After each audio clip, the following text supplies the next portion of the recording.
সংসারে একটু সচ্ছলতা আনতে স্বপ্ন নিয়ে সৌদি আরবে পাড়ি জমিয়েছিলেন রাসেল। আশা ছিল বিদেশে গিয়ে পরিশ্রম করে মা হারানো এই ছেলেটি হয়তো একদিন বদলে দেবে তার পরিবারের ভাগ্য। কিন্তু 6 মাস না যেতেই ভেঙে গেল সে স্বপ্ন। বিদেশের মাটিতেই হঠাৎ ধরা পড়ে মরণব্যাধি ক্যান্সার। সহায় সম্বল শেষ করে চিকিৎসার অভাবে মৃত্যুর সাথে লড়ছে সে।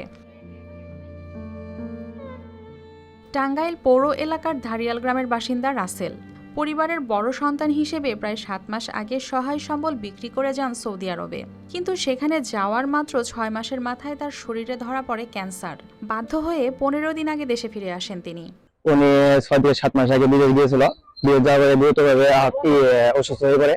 তারপর সে বিদেশে চিকিৎসা নেয়, কিন্তু সেখানে ভালো হয় নাই। তারপর বিদেশ থেকে তাকে দেশে ফেরত পাঠানো হয়। বাইরে গেছিল, অনেকগুলো ফেরত পাঠিয়েছে। চিকিৎসা করার জন্য সামর্থ্য গার্জেনের নাই। এই বয়সে কাজ করে স্বপ্ন পূরণের কথা থাকলেও তিনি বিছানায় শুয়ে লড়ছেন মৃত্যুর সাথে। শারীরিক যন্ত্রণায় এপাশ ওপাশ করেই কাটছে তার দিন। প্রায় বছর 4 আগে ক্যান্সারে মাকে হারানোর ব্যথা না ভুলতেই তার শরীরে একই রোগ বাসা বাঁধায় পরিবারটি যেন আরও ভেঙে পড়েছে। UV প্রোটেকশন যুক্ত Tibet luxury talcum powder, the next generation fragrance. বিদেশে যেতে আগেই বিক্রি করেছিল সহায় সম্বল। এছাড়াও যা সঞ্চয় ছিল চিকিৎসায় সবটাই শেষ। এখন চিকিৎসার বাড়তি খরচ মেটাতে পরিবার পড়েছেন অনিশ্চয়তায়। রাসেলকে বাঁচাতে মেসার আলী ছুটছেন মানুষের দ্বারে দ্বারে।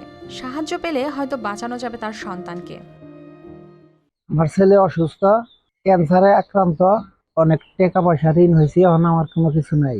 তাই সরকারের কাছে সহযোগিতা চাই। রাসেলের চিকিৎসায় সমাজের বিত্তবানদের এগিয়ে আসার অনুরোধ জানিয়েছেন স্থানীয়রা। আসলে উনি অসহায় একটা পরিবারের সন্তান।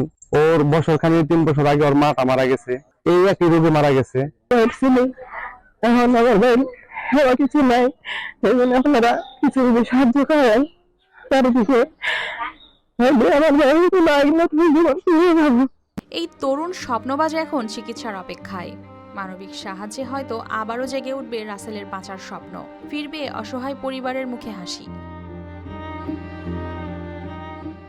News desk, RTV।